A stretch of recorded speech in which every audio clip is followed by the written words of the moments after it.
Hello and welcome. I am Jeff Gunnett, a Senior Solution Consultant at MercuryGate, and I'm here with your MercuryGate Minutes.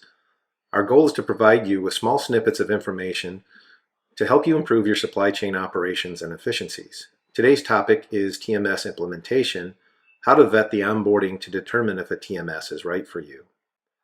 As part of ongoing network growth and process improvements, a strategic approach to a TMS implementation must include a thorough vetting of onboarding processes to assess the candidacy and ability of a TMS to work within your company.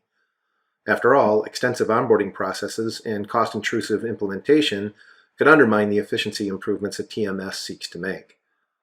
According to Intech Freight and Logistics, it can be argued the TMS system is the most important IT software platform companies need to drive competitive advantage in their industry.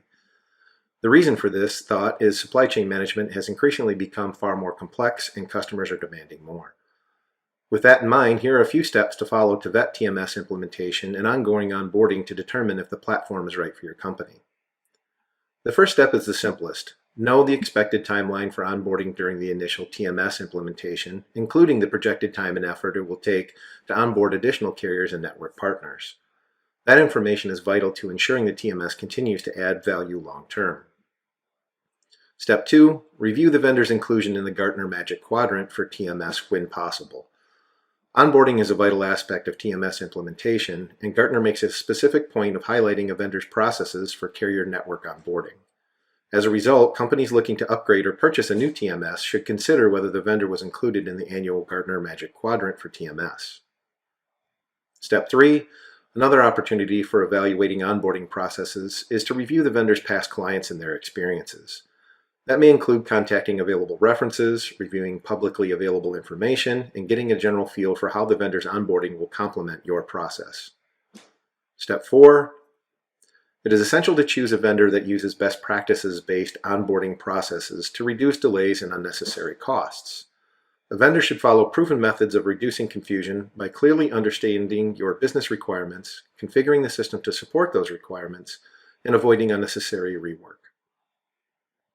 Step 5. Vetting of a TMS provider should also touch on available training opportunities and value that can be added through educational engagements with a vendor. In other words, ask yourself if the vendor offers online, remote, and accessible learning courses to make the most of the software. If those resources aren't provided by the vendor, what cost will your company be looking at to train all employees properly? Step 6. Streamline onboarding of carriers by choosing TMS providers that use EDI or API to automate the process. Many transportation managers associate onboarding as part of an initial TMS implementation process. However, freight management is continually changing and carrier onboarding will continue well after the TMS is up and running.